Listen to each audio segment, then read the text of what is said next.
নমস্কার, দেখছেন রিপাবলিক বাংলা। সঙ্গে রয়েছি আমি স্বর্ণালী, আর শুরু করছি সোজাসুজি স্বর্ণালী। সোজাসুজি আজকে তো একটাই কথা আপনারা জানেন, প্রত্যেকে জানেন যে আজকে বাজেট পেশ হয়েছে এবং বাজেট জেনে আমাদের কী লাভ, আমাদের মধ্যবিত্তদের কী লাভ, মধ্যবিত্তদের সঙ্গে কোথায় সম্পর্ক রয়েছে বাজেটের। সবকটা প্রশ্নের একটাই উত্তর, ভাই দিনের শেষে মধ্যবিত্তের ভাড়ারে কি ঢুকলো বা কোন কোন জায়গাতে অনেকটা কঠিন জায়গা হয়ে রইল।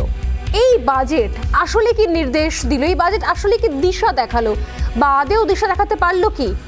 আপনি বাড়ির যে লোনটা করবেন, ফ্ল্যাট কেনার জন্য যে লোনটা নেবেন, সেই লোনের জন্য কি কোনো ছাড় পাবেন? ব্যাংকে যে টাকা রেখেছেন ফিক্সড ডিপোজিটে, সেখানে সুদ কমলো না বাড়লো? গয়না কিনতে গেলে কি হবে?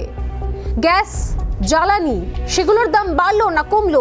প্রত্যেকটা বাজেটে এরকম অনেকগুলো প্রশ্ন আমাদের সামনে থাকে।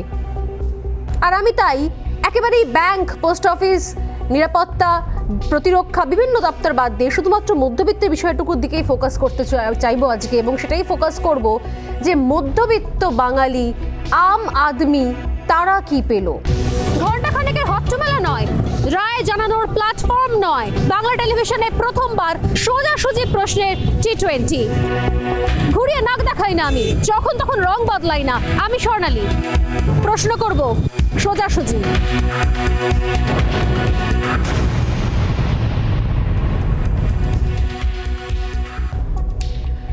আপনার কি LIC আছে, জীবন বীমা, কিংবা পোস্ট অফিসে কোনো ক্যাশ সার্টিফিকেট কিনে রেখেছেন, টাকা জমিয়ে রেখেছেন, ব্যাংকে ফিক্সড ডিপোজিট রয়েছে, বাড়ির লোন চলছে বা বছর লোন করবেন? LIC, loan, fixed deposit, post office, bank, এই শব্দগুলো আমার আপনার জীবনের সঙ্গে ওতপ্রোতভাবে জড়িয়ে রয়েছে। দেশের কোন টাটা, বিড়লা, মোদি কাদের সঙ্গে জড়িয়ে রয়েছে আমরা জানি না, কিন্তু আমরা যারা একেবারেই মধ্যবিত্ত, কেউ 19 কেউ 20-এ রয়েছি, তাদের সঙ্গে জড়িয়ে রয়েছে এই শব্দগুলো। এমন কজনকে খুঁজে পাবেন যাদের লাইফ ইন্স্যুরেন্স নেই, LIC নেই, রিনিউ করানো হয়নি? এই মুহূর্তে দাঁড়িয়ে সত্যি সত্যি বাজেট দেখে এদেশের মধ্যবিত্ত নাগরিক হিসেবে আমার মনে কিছু প্রশ্ন এসেছে। কোনো রং নয়, কোনো দল নয়, কোনো পক্ষ নয়, আমি যেরকম বলি প্রতিদিনের মতোই বেশ কিছু প্রশ্ন সোজাসুজিভাবে করার জায়গায় এই মুহূর্তে রয়েছি, তাই সেই প্রশ্নগুলো করব। কি সেই প্রশ্ন? প্রশ্ন হলো, দেশের বাজেট সম্পর্কে আমরা কেন খোঁজ রাখি, কেন আগ্রহী আমরা বাজেট সম্পর্কে জানতে? কারণটা একটাই, আমার আপনার মতো মধ্যবিত্তের জীবন জড়িয়ে রয়েছে দেশের বাজেটের সঙ্গে। ওই যে দিল্লিতে নির্মলা সীতারামন বাজেট পড়ছেন, তিনি যখন পড়ছেন, ইংরেজিতে হোক হিন্দিতে হোক, সেই ভাষা আমরা অনেকেই বুঝি না, কিন্তু তার সঙ্গে জড়িয়ে থাকে আমার আপনার জীবন। কেন জীবন জড়িয়ে থাকে? কারণ দেশের বাজেটের সঙ্গে আপনার পকেটের বাজেট অঙ্গাঙ্গিভাবে জড়িয়ে রয়েছে। প্রতি বছর বাজেট বলে দেয় আপনি কত টাকা কর দেবেন, বাজেট বলে দেয় আপনি ব্যাংকের ডিপোজিটে কত টাকা সুদ পাবেন, আপনার ফিক্সড ডিপোজিট এফডিতে। বাজেট আপনাকে বলবে আপনার প্রভিডেন্ট ফান্ডের সুদের হার কি হবে। গ্যাসের দাম থেকে শুরু করে জ্বালানির দাম, সব কিছু অনেকাংশে নির্ভর করছে বাজেটের ওপর। কিন্তু এবারের বাজেটে আম আদমি, মধ্যবিত্তের জীবনে কি কোনো সুরাহা দিশা দেখানো গেল? আরে আমি তো বলবো সুরাহা তো দূরের কথা, এমন কোনো বিষয়ের উল্লেখই নেই যা নিয়ে মধ্যবিত্তের জীবনে কোনো আগ্রহ থাকবে। একদম এটাই বলবো। কেন বলছি দেখা যাক।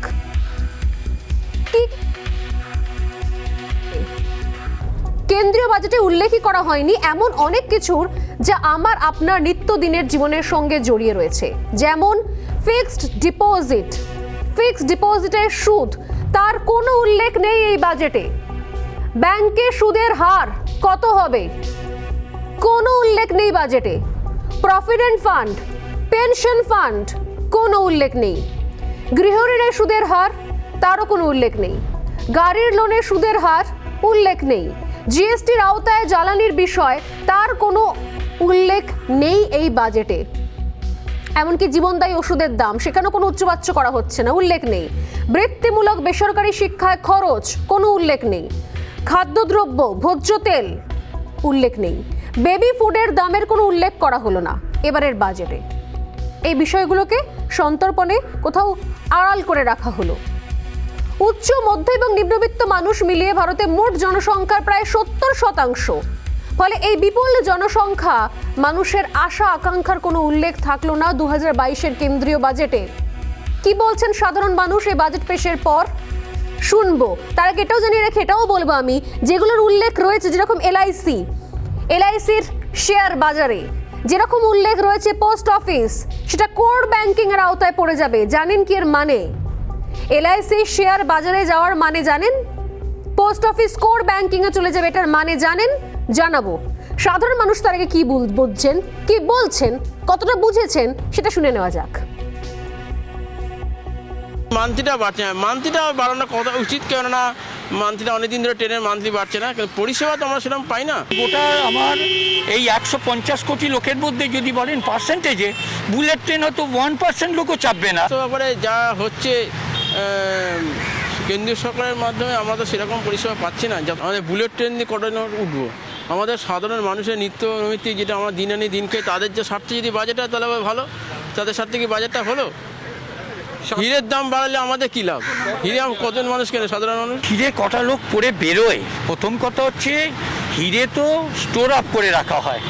কমন পিপলকে দেখেছেন কখনো যে হিরের গয়না পরে ঘুরছে? কমন পিপলের চাই তার চাকরি, তার খাদ্য, তার বাসস্থান, এই তো, আর তার নিরাপত্তা। তা হিরে কি তাকে নিরাপত্তা দেবে কমন পিপলকে? না, হিরের সঙ্গে আমাদের কি সম্পর্ক?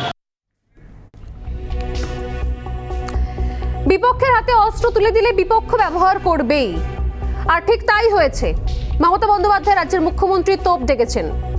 এই বাজেট পেশের প্রায় সঙ্গে সঙ্গেই তিনি টুইট করেছেন। টুইটারে তিনি লিখেছেন যে সাধারণ মানুষের জন্য এই বাজেট শূন্য। তারা বেকারত্ব এবং মুদ্রাস্ফীতির দ্বারা পিষ্ট। সরকার বড় বড় কথায় হারিয়ে গিয়েছে, কিছুই বোঝাতে পারেনি। এটা পেগাসাস স্পিন বাজেট। মমতা বন্দ্যোপাধ্যায়ের মন্তব্যের পাল্টা প্রতিক্রিয়া দিয়েছে বিজেপিও। যিনি গত 10 বছরের মধ্যে পশ্চিমবঙ্গকে ঋণের দায়ে জর্জরিত করে দিয়েছেন, যিনি গত 10 বছরের মধ্যে 1,92,000 কোটি টাকা রাজ্যের ঋণের বোঝাকে 5.5 লক্ষ কোটি টাকায় পৌঁছে দিয়েছেন, আজকে তিনি এই বাজেটের সমালোচনা করছেন যে বাজেটের কর্মসংস্থানের নতুন কিছু দিশা নেই। 5 লক্ষের বেশি সরকারি শূন্য পদকে যারা ধ্বংস করেছেন, যাদের কারণে প্রত্যেকটা নিয়োগ হাইকোর্টের দরজায় পৌঁছে যাচ্ছে, আজকে তারা দাঁড়িয়ে এই বাজেটের সমালোচনা করছেন। স্বাভাবিকভাবে মমতা ব্যানার্জিকে পাল্টা নিশানা করেছে বিজেপি নেতা সমীর ভট্টাচার্যের বক্তব্য শুনলাম, এবং এর সঙ্গে যে বক্তব্য উঠে আসছে তাহলে এই বাজেটে কি একেবারেই কিছু নেই যদি এই প্রশ্ন করি আমি?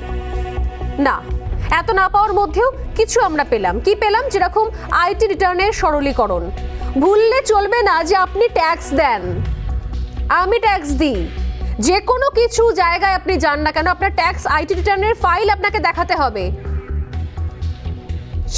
সেই যে চাপ, মধ্যবিত্তের ওপর যে চাপ, সব থেকে বেশি ট্যাক্স দেয় মধ্যবিত্ত। আপনি আজকে যে কোনো কিছু লোন নিতে যান, বাড়ির লোন নিতে যান, আপনাকে 3 বছরের আইটি রিটার্নের ফাইল সাবমিট করতে হবে ব্যাংকে। রেস্টুরেন্টে খেতে যান, যেখানে যান আপনাকে সেখানে ট্যাক্স দিতে হয়। প্রত্যেক জায়গায় আপনাকে ট্যাক্স দিতে হয়। সবচেয়ে বেশি ট্যাক্স দেয় দেশে কারা? আপনি, আমি, অর্থাৎ মধ্যবিত্তরা। এইবার সেই ট্যাক্সের ক্ষেত্রে কি দিশা দেখতে পেলাম আমরা, এটা একটুখানি স্পষ্ট করে বলি, হয়তো বুঝতে পারবেন। আইটি রিটার্নের মেয়াদ 1 বছর থেকে বাড়িয়ে 2 বছর করা হলো, অর্থাৎ যেটা অনেক সময় হয় কোভিডের সময় আইটি রিটার্ন সময়ের মধ্যে করা হয় না, পরের ক্ষেত্রে তার আরো বেশি চাপ কোথাও বেড়ে যায়, সেই কিন্তু রিটার্নের চাপটা, সেই মেয়াদটা কিন্তু 2 বছর করা হলো, সেই চাপটা কমিয়ে দেওয়া হলো। আইটি রিটার্নের মেয়াদ 1 বছর থেকে বাড়িয়ে 2 বছর করা হয়েছে। শুধু তাই নয়, কোনো সময় আইটি রিটার্নের কোনো বিশেষ জায়গা আপনি হয়তো সেটা উল্লেখ করতে ভুলে গিয়েছেন, সেটা আপনি অ্যাড করতে ভুলে গিয়েছেন, সেটাও 2 বছর পর কিন্তু সেটা অ্যাড করা যাবে।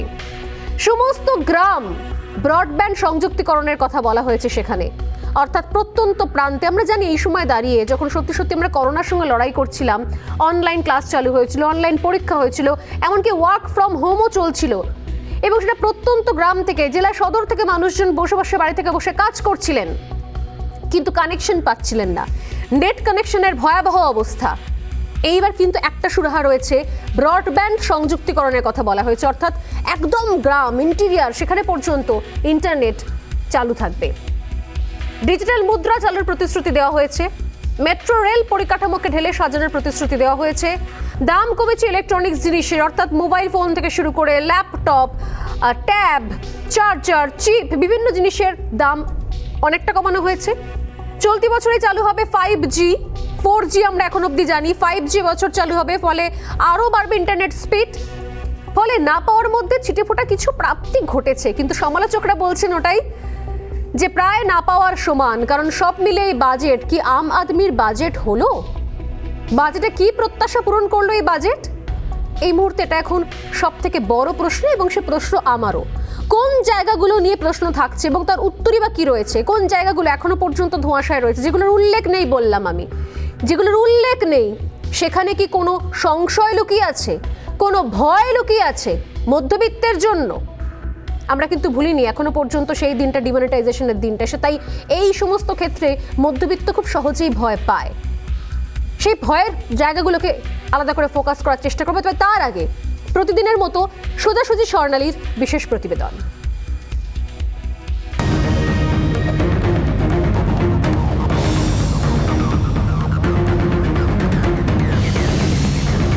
সামনেই 5 রাজ্যে বিধানসভা ভোট, তার আগে মোদি মন্ত্রিসভার বাজেট ঘিরে প্রত্যাশা ছিল তুঙ্গে।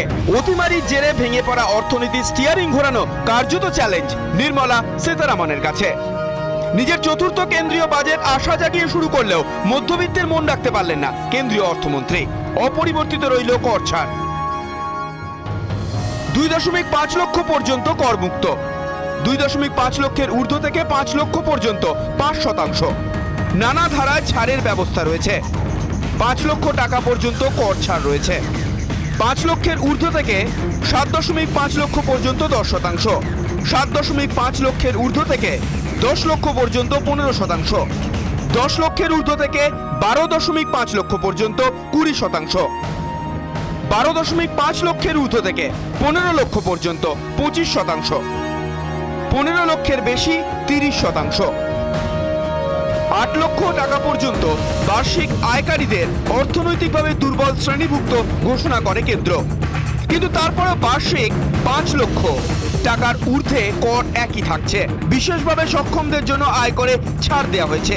কর্পোরেট ট্যাক্স 18% থেকে কমিয়ে 15% করা হয়েছে। ডিজিটাল সম্পত্তি ও সেখান থেকে আয়েও দিতে হবে কর, সেক্ষেত্রে কর দিতে হবে 30%। আয়কর রিটার্নে সরলীকরণের পথে জোর দিয়েছেন কেন্দ্রীয় অর্থমন্ত্রী। To provide an opportunity to correct such errors, I am proposing a new provision permitting taxpayers to file an updated return on payment of additional tax. This updated return can be filed within 2 years from the end of the relevant assessment year. প্রত্যাশা থাকলেও আম আদমির প্রত্যাশা অপূর্ণই থেকেছে এবারের বাজেটে। Fixed ডিপোজিটে সুদ উল্লেখ নেই, ব্যাংকে সুদের হার উল্লেখ নেই, প্রভিডেন্ট ফান্ড, পেনশন ফান্ড উল্লেখ নেই, গৃহ ঋণের সুদের হার উল্লেখ নেই, গাড়ির লোনের সুদের হার উল্লেখ নেই, জিএসটির আওতায় জ্বালানি উল্লেখ নেই, জীবনদায়ী ওষুধের দাম উল্লেখ নেই, বৃত্তিমূলক ও বেসরকারি শিক্ষায় খরচ উল্লেখ নেই, খাদ্যদ্রব্য ভোজ্য তেল উল্লেখ নেই, বেবি ফুডের দাম উল্লেখ নেই। টুইটে কেন্দ্রীয় বাজেট নিয়ে কটাক্ষ শানিয়েছেন বাংলার মুখ্যমন্ত্রী মমতা বন্দ্যোপাধ্যায়। টুইটে তিনি লেখেন, সাধারণ মানুষের জন্য এই বাজেট শূন্য, তারা বেকারত্ব এবং মুদ্রাস্ফীতির দ্বারা পিষ্ট। সরকার বড় বড় কথায় হারিয়ে গিয়েছে, কিছুতেই বোঝাতে পারেনি তারা এটি পেগাসাস স্পেন বাজেট। বাজেটে মধ্যবিত্তকে বঞ্চনা করা হয়েছে বলে অভিযোগ রাজ্যের অর্থমন্ত্রী অমিত মিত্রের। মধ্যবিত্ত মানুষ যারা স্যালারি মিডল ক্লাস, তাদের সম্বন্ধে কোনো স্কিম আছে? নেই। ট্যাক্স রেট তো চেঞ্জ করা হয়নি, অ্যাকর্ডিং টু অ্যাটলিস্ট বাজেটে মেনশন নেই। এখন ফাইন প্রিন্ট খুঁজতে হবে যদি কোথাও কিছু বাড়িয়ে দিয়ে দেয়। যেহেতু মধ্যবিত্ত স্যালারিড মিডল ক্লাস, নাথিং। পাল্টা এই বাজেটকে জনমুখী বলে দাবি বিজেপির। অর্থমন্ত্রীকে অভিনন্দন জানাচ্ছি, দেশের প্রধানমন্ত্রীকে অভিনন্দন জানাচ্ছি যে এই বাজেট একটি দূরদর্শিতার বাজেট, এই বাজেট ভবিষ্যৎ প্রজন্মের বাজেট, এই বাজেট নতুন ভারতবর্ষ তৈরির বাজেট, এই বাজেট কেন্দ্র এবং রাজ্যের সমন্বয়ের বাজেট, এই বাজেট কেন্দ্র এবং রাজ্যের কোষাগারকে স্ফীত করার বাজেট। বাজেটকে ঘিরে বাড়তি আগ্রহ ছিল মধ্যবিত্তের, কিন্তু সেই প্রত্যাশা পূরণ হলো কি? যদি বাজেটটা তাহলে ভালো, তাদের সাথে কি বাজেটটা হলো? হীরের দাম বাড়লে আমাদের কি লাভ? হীরে কজন মানুষ কেনে? সাধারণ মানুষ। শিক্ষা কারা ডিজিটাইজেশনের মধ্যে দিয়ে ঢুকবে? যাদের ঘরে টিভি আছে, যাদের ঘরে স্মার্টফোন আছে। সংকটের মধ্যে মানুষ ভুগছে। একেতে লকডাউন থেকে শুরু করে বিভিন্ন রকম ভাবে কলকারখানা বন্ধ হয়ে যাওয়া, সবকিছুই চলছে। সব মিলিয়ে এবারের বাজেটে কিছুটা হলেও হতাশ আম আদমি। রিপাবলিক বাংলা। সময় নষ্ট না করে আর তিনটে পোল কোয়েশ্চেন নিয়ে শুরু করছি আজকের আলোচনা। আজকের প্রথম প্রশ্ন নজর রাখছি, মধ্যবিত্তের প্রত্যাশা পূরণে কি ব্যর্থ বাজেট? দ্বিতীয় প্রশ্ন, বিজেপির রাজনীতিতে কি নেতিবাচক প্রভাব পড়বে এই বাজেটে? তৃতীয় প্রশ্ন, 5 রাজ্যে ভোটের আগে কি মাইলেজ বিরোধীদের? তিনটে প্রশ্ন নিয়ে শুরু করছি আজকের ডিবেট। যারা রয়েছেন আমাদের সঙ্গে রয়েছেন অর্থনীতিবিদ সর্বদমন রায়, আপনাকে স্বাগত রিপাবলিক বাংলায়। রয়েছেন বিজেপি মুখপাত্র সজল ঘোষ, রয়েছেন রাজনৈতিক বিশ্লেষক শুভময় মৈত্র, রয়েছেন তৃণমূল কংগ্রেস মুখপাত্র কৃষাণু মিত্র, রয়েছেন অর্থনীতিবিদ অধ্যাপক দেবাশিস সরকার এবং রয়েছেন বাম নেতা সৃজন ভট্টাচার্য। প্রত্যেককেই স্বাগত রিপাবলিক বাংলা এবং আমার সোজাসুজি স্বর্ণালীতে। প্রত্যেকের কাছে আসবো এবং প্রত্যেককেই শুরুতে অনুরোধ করবো যে একদম খুব কম সময় নিজের বক্তব্য যদি বলেন তাহলে সবাই সমানভাবে কথা বলার সুযোগ পাবে। আমি প্রথমেই দেবাশিস দা আপনার কাছে দিয়ে শুরু করি। দেবাশিস সরকার আমাদের সঙ্গে রয়েছেন অধ্যাপক। এই বাজেট যে ছবি আমরা দেখলাম দেবাশিস দা, মধ্যবিত্তের জন্য কি রইল? মানুষ বাজেটের দিকে কেন তাকায়? মধ্যবিত্ত যারা সব থেকে বেশি ট্যাক্স পেয়ার এই দেশে, তারা কি পেল এই বাজেটে? আদৌ কিছু পেল? না, আমি মধ্যবিত্ত না, আমি একদম ভারতবর্ষের আম জনতা, সমস্ত মানুষকে রেখে কথা বলছি যে তারা কি পেল। মধ্যবিত্ত তো একটা অংশ মাত্র আর কি। এই কারণে বলছি, এই বাজেটটা যখন উনি পাঠ করছেন তখন এটাকে একটা অসাধারণ ফিকশন মনে হচ্ছে। ঠিক যেরকমভাবে 2014 থেকে প্রত্যেকটা বাজেট যখন আমরা শুনেছি তখন আমরা মন্ত্রমুগ্ধ হয়ে শুনেছি, যেরকম তার শব্দচয়ন, যেরকম তার উপস্থাপনা। কিন্তু এই 14 থেকে 21 এই বছরের 7টা বাজেট এবং 8 নম্বর বাজেট, এই বাজেটগুলো প্রয়োগের মধ্যে থেকে শেষমেশ ভারতবর্ষ গিয়ে যেখানে দাঁড়িয়েছে সেটা কিন্তু ইকোনমিক সার্ভে রিপোর্টে গতকাল বেরিয়ে এসছে। সেটা ভারত সরকারের সমস্ত সরকারি তথ্যে বেরিয়ে এসছে যে হাঙ্গার ইন্ডেক্স, তাতে ভারতবর্ষ তার জায়গাটাকে আরও শক্তিশালী করেছে। এই সময়কালে এই যে বাজেট যখন পেশ করা হচ্ছে তখন পভার্টি স্ট্রাইকিং পিপল প্রায় 4.5 কোটি আরও বেশি মানুষ পভার্টির মধ্যে গেছে। তার ব্যাপারে বাজেট কি বলেছে? এ ব্যাপারে প্রশ্ন উঠেছে আজকে বাজেট যখন পেশ করা হচ্ছে যে প্রায় 85% ভারতীয় যারা ভোগ করছেন, এই মানুষের কিন্তু ভোগের পরিমাণ কমে গিয়েছে। তাহলে এই বাজেট তার জন্য কি কথা বলছে? ফলে এক এক করে যদি আমরা বৈষম্য থেকে শুরু করে প্রত্যেকটা সূচক ধরে কথা বলি তাহলে দেখা যাবে যে এই বাজেট কিন্তু তাদের ব্যাপারে নিশ্চুপ থেকেছে। মানে শুধুমাত্র ভোগ করেছে নয়, একই সঙ্গে ট্যাক্স পেয়ার। আমি যেহেতু আজকের এই আলোচনাটা শুধু মধ্যবিত্তদের জায়গা নিয়ে করছি দেবাশিস দা, আমি আসবো। সজল ঘোষ আমাদের সঙ্গে রয়েছেন বিজেপি মুখপাত্র। সজল দা, এই বাজেট থেকে কি পেল? মধ্যবিত্ত কি পেল? শুধুমাত্র 5 রাজ্যের ভোট রয়েছে, সেখানে বিরোধীদের বরঞ্চ কিছু হাতে অস্ত্র তুলে দেওয়া হলো না? মাইলেজ তারা কিছু পেল না? মানে সাধারণ মানুষের কি লাভ হলো এই বাজেট থেকে? কোথায় কি ছাড় হলো? কোথায় কি সুদের কথা বলা হলো? কিছুই তো কোনো বিষয়ে স্পষ্ট নয়, শুধু আইটি টার্নের সময় মেয়াদ বাড়িয়ে দেওয়া ছাড়া। সজলদা, সাদা চোখে দেখে আপনার হয়তো এটাই মনে হচ্ছে, কিন্তু যদি আপনি বাজেটটার দিকে ভালো করে দেখেন যে আজকে ডিজিটাল রুপি, যদিও সরকার এখনও সেটাকে খুলে প্রকাশ করে বলেনি যে ডিজিটাল রুপিটা কি, এই ডিজিটাল রুপিটা কিন্তু আগামী দিনের ভারতবর্ষকে একটা নতুন রাস্তা দেখাবে বলে আমার ধারণা, আমার বিশ্বাস। ডিজিটাল রুপি কি ফরম্যাটে হবে, কিভাবে হবে, সেটা যেমন আমাদের কারোর কাছে ক্লিয়ার নয়। হ্যাঁ, কিন্তু এই ব্যাপারটা পরিষ্কার যে আমাদের এই কারেন্সি নোট, এই যে কাগজের নোট, তার জাল, তার চল, তার অচল, এই যে বিভিন্ন ব্যাপার, সেটা অনেকাংশে ডিজিটালাইজ হওয়ার দিকে আমরা। সজলদা, আপনি নিজে একজন জনপ্রতিনিধি হয়ে মনে করেন যে এর সঙ্গে মধ্যবিত্তের কোনো সম্পর্ক রয়েছে? একদম আছে, একদম আছে। ডিজিটাল রুপি বুঝতে মানুষের এখন আরো 10 বছর লেগে যাবে। কথা বলি মধ্যবিত্ত বলে ডিজিটাল কারেন্সি, এগুলো কোথা থেকে? আপনাকে একটা কথা বলি মধ্যবিত্ত বলতে বলতে আসলে আমাদের মানসিকতাটা অনেক ক্ষেত্রে মধ্যবিত্ত হয়ে গিয়েছে। আপনি একটা যে কোনো নিচে বেরিয়ে আপনার অফিসের নিচে পানের দোকানে গিয়ে দেখুন 4-5টা কিউআর কোড লাগানো আছে প্রত্যেকটা পানের দোকানে, যেটা আজ থেকে 5 5-10 বছর আগে আমরা ভাবতেই পারতাম না।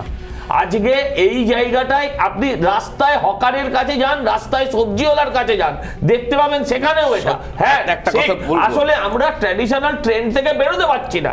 দুই, কিছু কিছু জায়গা এখনো ক্লিয়ার নয় আমাদের কাছে। না সৈয়দ, আমি এখানে একটা মানে তোমার বলতে সুবিধা হবে, তোমার বলার জন্য আমি বলছি। এক কথায় যদি বলা যায় না, এই ডিজিটাল রুপিটা বেসিক্যালি আমার ট্রানজ্যাকশন কস্ট এটা কমিয়ে দেবে। তারপর তার ডিটেলস তুমি ঠিক বলেছো, আরবিআই বলবে, তখন জানবো।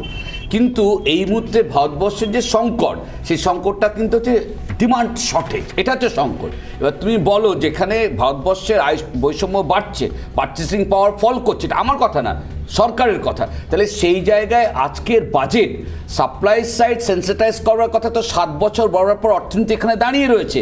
ডিমান্ড সাইড ম্যানেজমেন্ট, সেই ব্যাপারে আজকের বাজেট কি বললো, যেখান থেকে যেটা ডিজিটাল রুপির কথা বলছে ওটা তো শুধুমাত্র ট্রানজ্যাকশন প্রসেসটাকে ফাস্ট করবে, এছাড়া তো ওর কোনো কন্ট্রিবিউশন নেই। কোর ইকোনমিক অবশ্যই কন্ট্রিবিউশন আছে।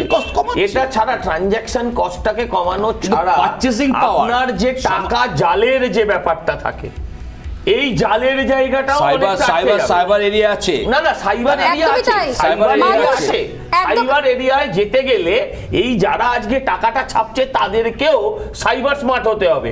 ইট will take another time. Cyber smart কতজন হতে পেরেছে? এখনো রোজ খবরের কাগজ খুললে দেখতে পাওয়া যায় কি পিন পাসওয়ার্ড চাইছে, পিন নাম্বার চাইছে, মানুষের টাকা পয়সা ব্যাংক থেকে হাওয়া হয়ে যাচ্ছে। এখনো জ্বালানিতে জিএসটি, সেটা এখনো পর্যন্ত হলো না জ্বালানিতে, যেটা সব থেকে বড় বার্নিং ইস্যু মধ্যবিত্তের কাছে। জ্বালানির দাম বাড়ছে, গ্যাসের দাম বাড়ছে। সৃজন হাত তুলছেন অনেকক্ষণ ধরে, সৃজনের কাছে আসবো। সৃজন আমি ছোট করে খালি 2-3টে পয়েন্ট বলি। এক হচ্ছে যে আমি জানি না, বোধহয় দেবাশিস বাবু বলতেন যে ক্রয় ক্ষমতা বাড়ানোর প্রশ্নটায় সব থেকে বেশি জোর দেওয়া উচিত ছিল। এটা করার জন্য আরবান এমপ্লয়মেন্ট স্কিম ইত্যাদি দরকার ছিল, সেগুলো কিছু হয়নি। এই কয়েকদিন আগে অবস্থানের রিপোর্ট বলেছে আমাদের দেশে মিলিয়নিয়ারের সংখ্যা 100 থেকে 142 হয়ে গেছে। দেশের সব থেকে বড় লোক 10টা লোক, তারা দেশের 65% অফ দ্য ইকোনমি তারা হ্যান্ডেল করছে। এদের থেকে 1% বা 2% ওয়েলথ ট্যাক্স মিলে মধ্যবিত্তের সমস্যা, গরিব মানুষের সমস্যা অনেকটা মেটানোর জন্য ওয়েলথ ট্যাক্সের কোনো গল্প কোথাও রাখা হয়নি। মধ্যবিত্ত ট্যাক্স ছাড় পায়নি, উল্টে কর্পোরেটেড ট্যাক্স 18 থেকে 15% ছাড় হয়েছে। আরো কতগুলো জিনিস, এমএনরেগা 25,000 কোটি টাকা তার বাজেটে অ্যালোকেশন কমেছে। ফুড, ফুয়েল, ফার্টিলাইজার সাবসিডি কমেছে। যখন কৃষকরা এমএসপির দাবিতে আন্দোলন করছে, তখন এফসিসিআই ফুড কর্পোরেশন অফ ইন্ডিয়া তার প্রকিউরমেন্ট অ্যালোকেশন 28% রিডিউসড হয়েছে। এলপিজি সাবসিডি, যেটা তুমি বলছিলে সম্ভবত একটু আগে, গত বছর 60% তার রিডাকশন হয়েছিল, এবছরও নতুন করে আরো 60% রিডাকশন হয়েছে। ফলত সামগ্রিকভাবে তথ্য আরো বলে যাওয়া যায়, এই বাজেট দিশাহীন, এই বাজেটে মধ্যবিত্তের সুরাহারি, গরিব মানুষকে আরো কিসে মারা এবং তেলা মাথায় তেল দিয়ে। আমি আসবো সৃজন, আমি আপনার কাছে আবারও আসবো। যদিও আপনার পয়েন্টগুলো পরিষ্কার, কিন্তু আপনার কথা স্পষ্ট নয়। এখানেও সেই টেকনোলজি চলে আসছে, কথা আমি স্পষ্ট শুনতে পেলাম না। কৃষাণু আমাদের সঙ্গে রয়েছেন, শুভময় মৈত্র রয়েছেন। দুটো বড় বড় চিন্তার জায়গা রয়েছে কৃষাণু। এবার বাজারে এলআইসির শেয়ার, কোথাও কি মনে হচ্ছে না যে মধ্যবিত্তের জন্য কোথাও একটা আরো বেশি চিন্তা বাড়ানো হচ্ছে? বিষয়গুলো স্পষ্ট হচ্ছে। এলআইসি শেয়ার খোলা বাজারে একটা ভয়ের জায়গা কি থাকছে না কৃষাণু? না, এটা তো পুরো বেচার ইয়েতেও, যেইভাবে এয়ার ইন্ডিয়া বিক্রি হয়ে গেছে, যেইভাবে বিএসএনএলকে তারা তাদের কর্মীদের মাইনে আটকে দিয়েছে, বিক্রি করার তোড়জোড় চলছে। এইভাবে দেখবেন এবার পোস্ট অফিসকে ব্যাংক হবে, পরের বাজেটে শুনবেন পোস্ট অফিস বিক্রি করে দিচ্ছে। পোস্ট অফিস কোর ব্যাংক থেকে ওটা পরের বাজেটে বিক্রি হয়ে যাবে, দেখবেন। পোস্ট অফিসকে কোর ব্যাংকিং করে পোস্টাল সিস্টেমটাকে বাঁচিয়ে দিল কর্মীগুলোকে। হ্যাঁ, আপনি কি এখনো কর্মীরা সেটা মনে করছে না? না, এক মিনিট, আপনি কি আজকে বলুন মনে করছে না? গত 5 বছর 10 বছরের ভেতরে আপনি পোস্টকার্ড বা ইনল্যান্ড লেটার আমরা বলতাম আগে, সাথে আমি একমত, সেই জিনিসটা ফেলতে পারতো। তোমার সাথে একমত। হ্যাঁ, কিন্তু পরের বার বেচবে বলে। না, একমত। আমি তোমার সাথে কিন্তু একদম একমত হয়ে আমার একটা জিজ্ঞাসা আছে, যেখানে ব্যাংকিং সিস্টেম সম্পর্কে ভারত সরকার গত কয়েক বছর তার পলিসি নেওয়ার মাধ্যমে দুটো জিনিস করছে। এনপিএ জন্মেছে, যে এনপিএ কে কখনো তারা ট্র্যাক করতে পারছে না, রিকভার করতে পারছে না, এবং ব্যাংক সিক হচ্ছে, ব্যাংক মার্চ করছে। তাহলে ব্যাংকিং ব্যবস্থা সম্পর্কে সরকারের অবস্থান হচ্ছে এটাকে ক্লোজার করা, এটাকে মার্চ করা, ছোট করে আনা। তোমার সাথে প্রথম অংশের সাথে একমত যে পোস্টাল যে নেটওয়ার্ক, এটা সিক হয়ে বসে যাচ্ছিল, কারণ ওই ধরনের কমিউনিকেশন নেটওয়ার্ক আমাদের সমাজ ব্যবস্থায় এখন কমে আসছে, ফলে তাকে বাঁচানোর জন্য একটা ব্যাংকিং নেটওয়ার্ক তৈরি করা হচ্ছে, পজিটিভ মুভ। কিন্তু প্রশ্ন থাকছে এখানে যে সরকারি এস্টাবলিশমেন্টের, সরকারের ন্যাশনাল যে ব্যাংকগুলো, সেটা আজকে যেরকমভাবে ক্লোজারের দিকে যাচ্ছে, সেটা কি তুমি চিন্তা করছো? সেটা তো নিশ্চয়ই তুমি এলআইসি নেই এমন কোন মানুষ রয়েছে, ঘরে ঘরে লোকে এলআইসি, সেই এলআইসি এখন খোলা বাজারে তার শেয়ার, যদি কোনো কোম্পানি সেই শেয়ার কিনে নেয়, বড় করে শিল্পপতি সেই শেয়ার কিনে নেয়, মানুষ কোথায় যাবে দুম করে রাতারাতি? আমরা তো এখনো ভুলিনি সেই ডিমনিটাইজেশনের সময়টা, ভয়ঙ্কর সময়। কোল ইন্ডিয়া শেয়ারে সরকার ইয়ে করেছিল, তার আইপিও এনেছিল, কি হয়েছিল? কি হয়েছে আজকে? সেই কোল ইন্ডিয়া কি হচ্ছে? একে একে আজকে লাস্ট যেটা আমাদের হেডকোয়ার্টার ছিল কলকাতা থেকে, সেটা দিল্লি চলে গেল। ভাবুন, কলকাতাতে যে আজকে পূর্ব ভারতে যে কোলের যেখান থেকে মাইনিং হয়, তার হেডকোয়ার্টার কিনা সেটা দিল্লিতে, যেখানে কোল মাইনিং নেই। তো এরকম বৈষম্যমূলক তো নানা দিক আছে। আর যেটা আপনি এলআইসির আইপিওর কথা বললেন, হ্যাঁ বাজারে এসছে, এবার ওটাকে ধীরে ধীরে প্রাইভেট সেক্টরকে দিয়ে দেওয়া হবে। যেইভাবে আমরা এয়ার ইন্ডিয়াকে দেখলাম, আজকে এয়ার ইন্ডিয়ার ভ্যালুয়েশন কি হয়েছে বলুন তো? ইন্ডিয়ান এয়ারলাইন্স আর এয়ার ইন্ডিয়াতে আপনার কি মনে হয় যে টাটা যেই দামে ওটা কিনেছে, এয়ার ইন্ডিয়ার অ্যাকচুয়াল ভ্যালুয়েশন কি? যেই দেশের প্রধানমন্ত্রী এবং স্বরাষ্ট্রমন্ত্রী নিজেদেরকে প্রশাসকের থেকে বেশি বেনিয়া বলতে বেশি স্বাচ্ছন্দ্য বোধ করেন এবং গর্বের সাথে নিজের বেনিয়া পরিচয়টাকে বারবার বলতে চায়, তা বেনিয়া কমিউনিটির প্রতি বিদ্বেষ নয়, কিন্তু প্রশাসক যদি বেনিয়া হয়ে যায় তাহলে কি হয়? তাহলে এটাই হয়, প্রশাসক যখন বেনিয়া হয়ে যায় তখন ওইভাবে এয়ার ইন্ডিয়া বিক্রি হয় এবং এই পোস্টাল সার্ভিসকে আগামী দিন বিক্রি করা যায়। সৃজন, আমি দেখতে পাচ্ছি না সৃজন কি কথা বলতে চাইছে? সৃজন, খুব সংক্ষেপে সৃজন। হ্যাঁ, শোনা যাচ্ছে? হ্যাঁ যাচ্ছে, বলুন। আচ্ছা, আমি জাস্ট একটা লাইন অ্যাড করবো, সেটা হচ্ছে যে দেখুন, এর রাজনৈতিক দলীয় আলাপ আলোচনা ইত্যাদি চলতে থাকে, কিন্তু একটা কথা বোঝেন তো, যে 130 কোটি মানুষের দেশ, সেটাকে যদি সাস্টেন করাতে হয়, তার বিরাট হিউম্যান ডেভেলপমেন্ট, যা তার হিউম্যান রিসোর্সেস আছে আর কি, সেটাকে যদি ঠিক মতো কাজে লাগাতে হয়, তাহলে সরকারি এবং রাষ্ট্রীয় একটা রক্ষণাবেক্ষণ, রাষ্ট্রীয় দেখভালের প্রশ্নটা অত্যন্ত জরুরি। স্বাভাবিকভাবে কেবল মুনাফার উপর, কেবল বাজারের হাতে ছেড়ে দিতে হয় না। দীর্ঘদিন ধরে এই পলিসি, তুমি কোল বলছিলেন, এয়ার ইন্ডিয়া বলছিলেন, এর সাথে রেল আছে, এর সাথে নবরত্ন অন্যান্য কলকারখানা আছে। এই বাজেটেও আমরা ঠিক বিক্রি করার তাড়না বেশ খানিকটা দেখলাম, যেটা আপনি এলআইসি প্রশ্নে বলার চেষ্টা করছিলেন। আমরা বলছি যে আমরা এমন সরকার চাই না যারা আমাদের দেশের মানুষের সম্পদ বেচে দেবে, আমরা এমন সরকার চাই যারা আমাদের দেশের সম্পদ টেক ওভার করে। আমি আসবো সজলদার কাছেও আসবো, তবে শুভময় মৈত্র আমাদের সঙ্গে রয়েছে। আমি একবার বিরতিতে যাওয়ার আগে শুভময়দার কাছে আসবো। শুভময়দা, আদেও কোনো দিশা দেখতে পাওয়া যাচ্ছে? আমি আজকে যে বিষয় নিয়ে আলোচনা করছি শুধুমাত্র মধ্যবিত্ত, আমি জানি সব থেকে বেশি ট্যাক্স পেয়ার তারাই, তাদের জন্য আদেও কোনো রকমের সুরাহা, কোনো রকমের দিশা দেখতে পাওয়া যাচ্ছে শুভময়দা? না, কোনো দিশা দেখা যাচ্ছে কিনা আর মধ্যবিত্তর জন্য দিশা দেখা যাচ্ছে কিনা, এটা কিন্তু একটা আলাদা প্রশ্ন। একটা দিশার কথা বলতেই হবে। হ্যাঁ, মধ্যবিত্ত নিয়ে যদি বলেন শুভময়দা। হ্যাঁ, মধ্যবিত্তদের ক্ষেত্রে দেখুন, মধ্যবিত্তরা যখন একটা এই ট্যাক্সের, ইনকাম ট্যাক্সের বিষয়টা খুব ভালোভাবে তারা দেখার চেষ্টা করে এবং সেটা দেখে তাদের একটা মন খারাপ হওয়া খুব স্বাভাবিক। কিন্তু একই সঙ্গে দেখুন, তাদের মন খারাপ হওয়ার জন্যও কিন্তু কেন্দ্রীয় সরকার ব্যবস্থা রেখেছেন, মানসিক স্বাস্থ্যের জন্য বিশেষভাবে একটা ইনভেস্ট করেছেন আর কি। অর্থাৎ মধ্যবিত্তদের যে মন খারাপের গল্পটা, সেই মন খারাপের যে দুঃখ জাগানিয়া গল্প, সেইটাকে ভোলানোর জন্যে মানসিক স্বাস্থ্যে খুব ভালো ইনভেস্ট করেছেন। সুতরাং একটা বেশ পরিপূরক ব্যাপার এই বাজেটের মধ্যে আছে। আর যদি ভালো কথা এই বাজেটের খুঁজতে চান, যেটা বলতে হবে সেটা হচ্ছে ইনফ্রাস্ট্রাকচারের ক্ষেত্রে কিন্তু একটা বিপুল পরিমাণ একটা বৃদ্ধি হয়েছে। এটা যদি সত্যিকারের বাজারে এই টাকাটা যায় রাস্তাঘাট তৈরি ইনফ্রাস্ট্রাকচারের জন্য অত্যন্ত দ্রুত, এই টাকা যদি জমিয়ে রাখা না হয়, ক্যাপিটাল আইটেমগুলোকে যদি খরচা করা হয়, তাহলে সেখানে কিন্তু একটা সামান্য ইমপ্রুভমেন্টের জায়গা আছে, সেটা অস্বীকার করা যায় না। আমি আসবো জায়গা থেকে, অর্থাৎ শুভময়দা বক্তব্য অনুযায়ী যে ইনফ্রাস্ট্রাকচারে যে খরচগুলো হবে সেটাও তো ঘুরিয়ে ফিরে তারও তো লাভ কোথাও মধ্যবিত্তের কাছেও আসবে, কিন্তু এই যে সাময়িক যে সুরাহা, যে রিলিফ, সেই জায়গাটা কি আদৌ স্পষ্ট হলে? আমি আসবো প্রত্যেকের কাছে। সর্বদমন বাবু আমাদের সঙ্গে রয়েছেন, আমি আপনার কাছেও আসবো। বিরতির পর আপনার কাছে আগে আসছি, সময় হয়ে গেছে বিরতির পর ফিরে আসছি, সঙ্গে থাকুন।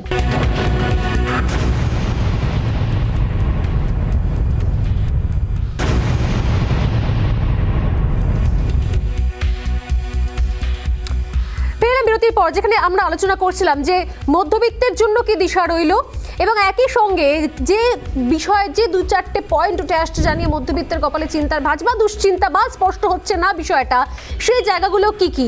সর্বদমন রায় আমাদের সঙ্গে রয়েছেন, অর্থনীতিবিদ। আমি সর্বদমন বাবু আপনার কাছে আসি, তবে তার আগে একবার খুব সংক্ষেপে শুনবো, এই বাজেটের পর সঙ্গে সঙ্গে মমতা বন্দ্যোপাধ্যায় টুইট করেন।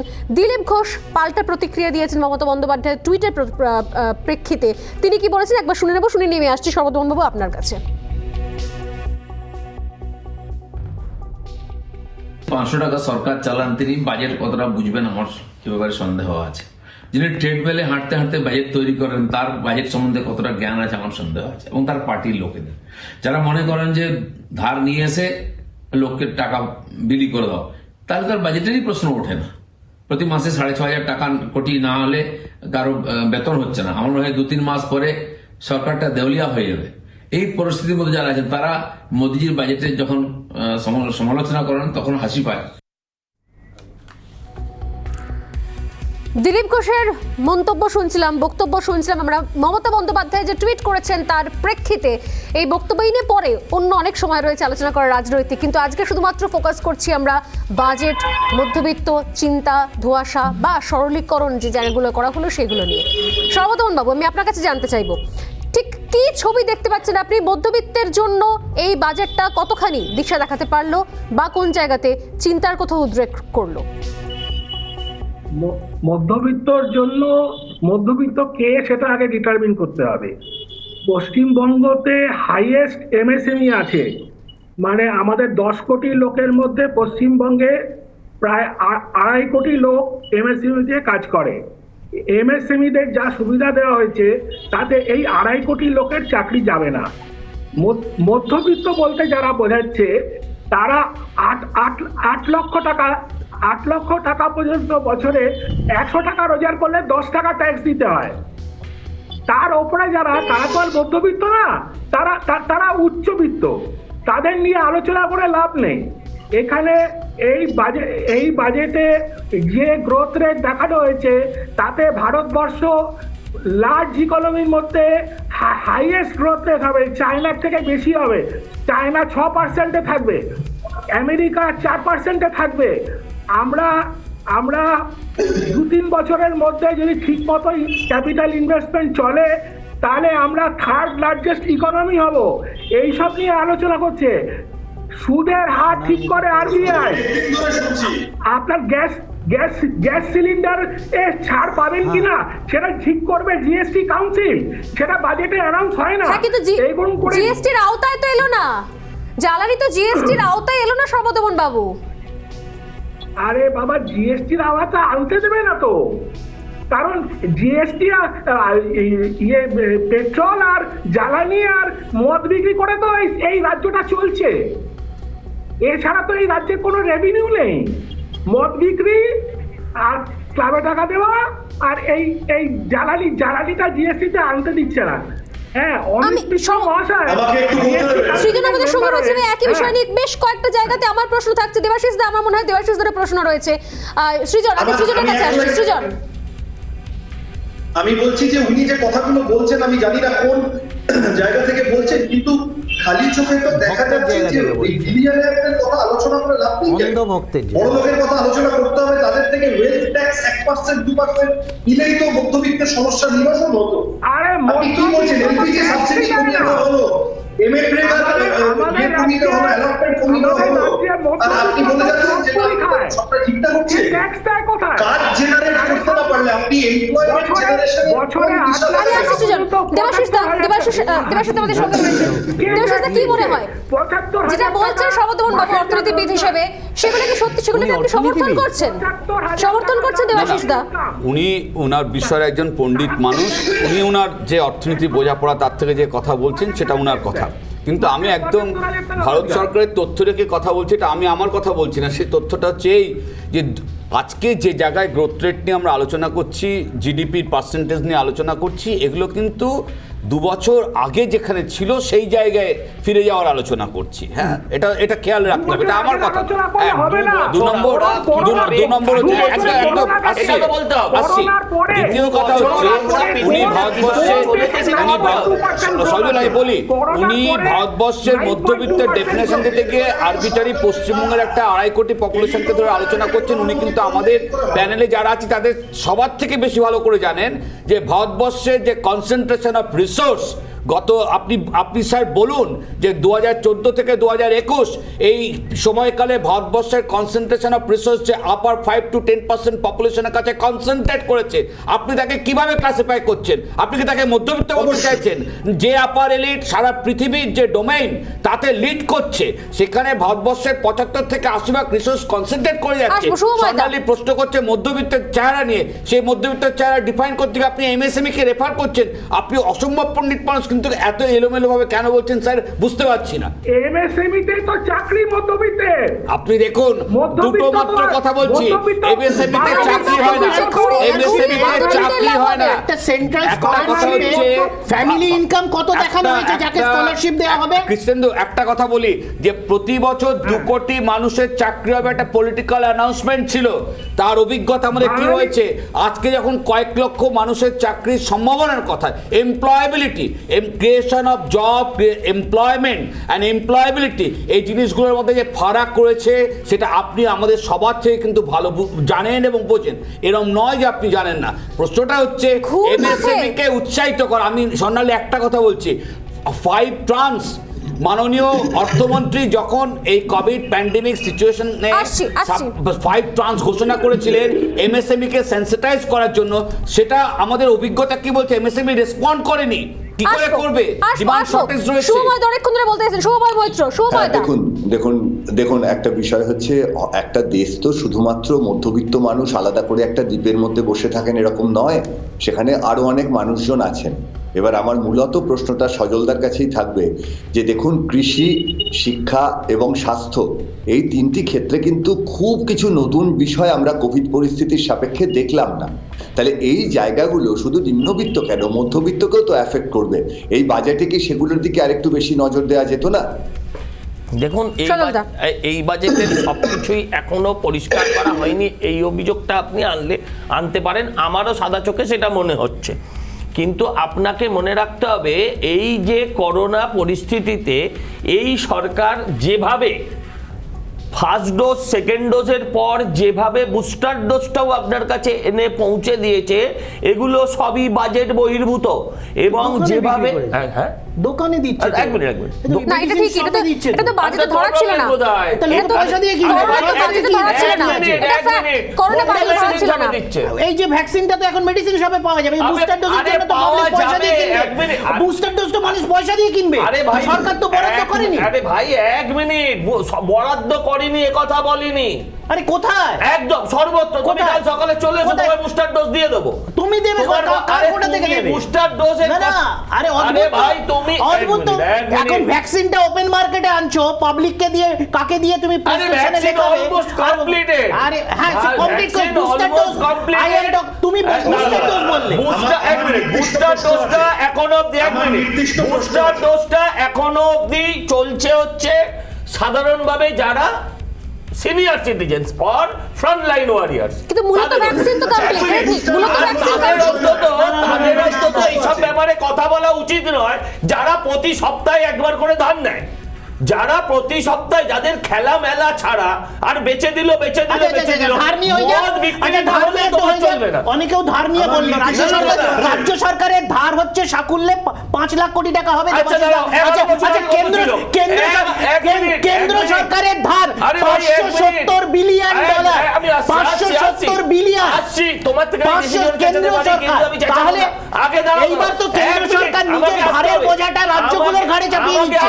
আমাকে আসতে হবে। 11 বছর সাবজেক্ট থেকে আমরা কি সাবজেক্ট থেকে সরে যাচ্ছি না? 7 বছরে কেন্দ্র সরকার কত ধার করেছে? আজকে 570 বিলিয়ন কি করে হলো? সবাইকে অনুরোধ, আমার কেন্দ্র 1 মিনিট সবার কাছে আসবো, বিশানু কেন্দ্র রাজ্যের ধার নিয়ে আরো একদিন বসবো, সে একটা কথাও বলতে হবে। ছোট্ট প্রশ্ন নিয়ে যাচ্ছি, যে প্রশ্ন আমার কাছে সকাল থেকে বহুবার এসছে, আমি আরো একবার সেখানে নজর রাখতে চাইবো। এলআইসির শেয়ার খোলা বাজারে কোথাও কোনো আশঙ্কার জায়গা নেই তো? এই শেষ প্রশ্নটা রাখবো সবার কাছে, কারণ এই নিয়ে প্রত্যেকটা মানুষ চিন্তিত। ওপর থেকে মানে সমুদ্র হিমাচল এলআইসি নেই এরকম কোনো মানুষ নেই ভারতে প্রায়। আমি আসবো একটা ছোট্ট বিরতি নিয়ে ফিরে আসছি এই জায়গাতে। আমি আসবো সমাদন বাবু, থাকুন প্লিজ। একটা বিরতির পর ফিরে আসছি, শেষ করবো এই আলোচনা, সঙ্গে থাকুন।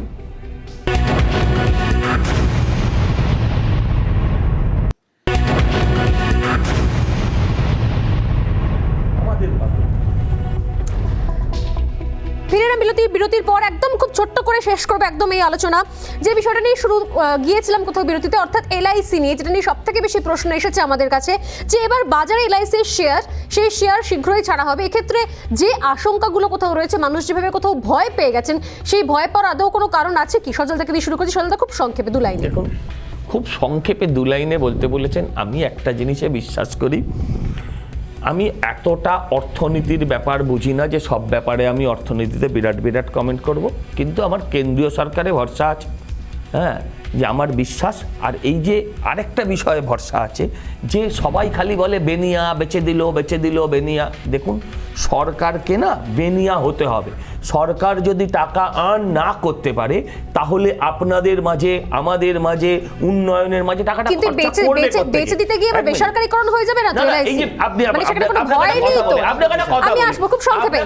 দেবাশিস দা, ইন্ডিয়া যদি বেসরকারীকরণ না হতো তাহলে উঠে যেত। উঠে গেলে যে লোকগুলো চাকরি আছে, তুমি টেন্ডার দিতে পারতে। আমাদের জীবনের সঙ্গে জড়িয়ে রয়েছে। শেষ করবো। অভিষেক ব্যানার্জিকে দিয়ে টেন্ডার করতে হবে। আজকে আলোচনাটা প্লিজ আর রাজনীতির মধ্যে, যদিও রাজনীতি রয়েছে, কিন্তু তাহলে রাজনৈতিক আলোচনার দিকে ঢুকতে চাইছে না। দেবাশিস দা, এলআইসি নিয়ে চিন্তার জায়গা আছে না নেই? বলবে সামাজিক আলোচনা। সজলকে একটা শুধু কথা বলছি বিতর্ক করার জন্য না, সেটা হচ্ছে যে সরকারের আয়ের জায়গা কিন্তু বেনিয়া বোঝাপড়া থাকে না। সরকারের আয়ের জায়গার জন্য কিন্তু একদম well defined direct tax, indirect tax, এগুলো হচ্ছে রেভিনিউ সোর্স, কীভাবে আয় করবে, এইটা হচ্ছে সরকারের আয়ের জায়গা। সরকারের আয়ের জায়গায় কখনো সম্পত্তি বিক্রি করে দেওয়া হয় না। আমি জাস্ট বলিনি, আমি বলে দিই। এবার হচ্ছে এলআইসি নিয়ে স্বর্ণালী প্রশ্নটাকে,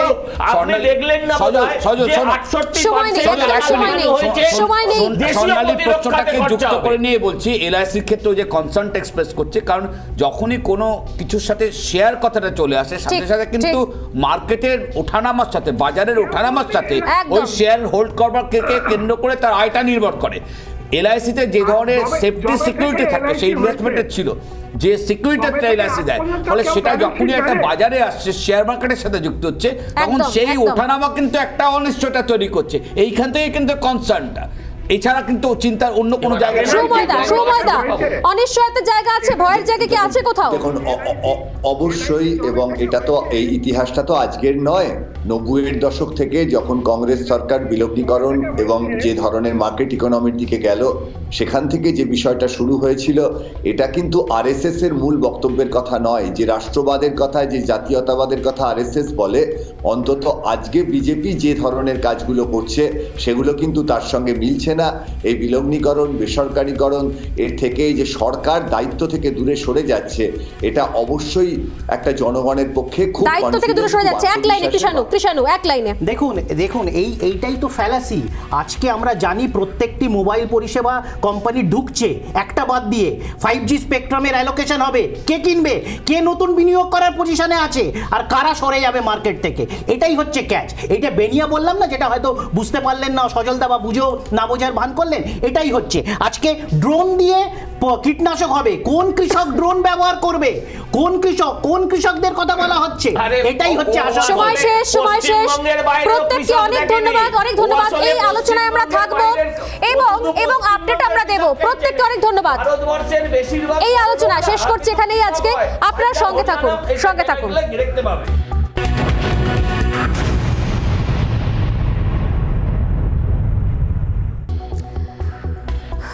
বাজেটের সঙ্গে একরাশ প্রত্যাশা, কিন্তু এর পাশাপাশিও প্রতিদিন আমাদের অনেক খবর, অনেক ইস্যু থাকে, যা আমাদের জীবনে, দৈনন্দিন জীবনের সঙ্গে, ওঠাপড়ার সঙ্গে জড়িয়ে থাকে প্রত্যেক মুহূর্তে।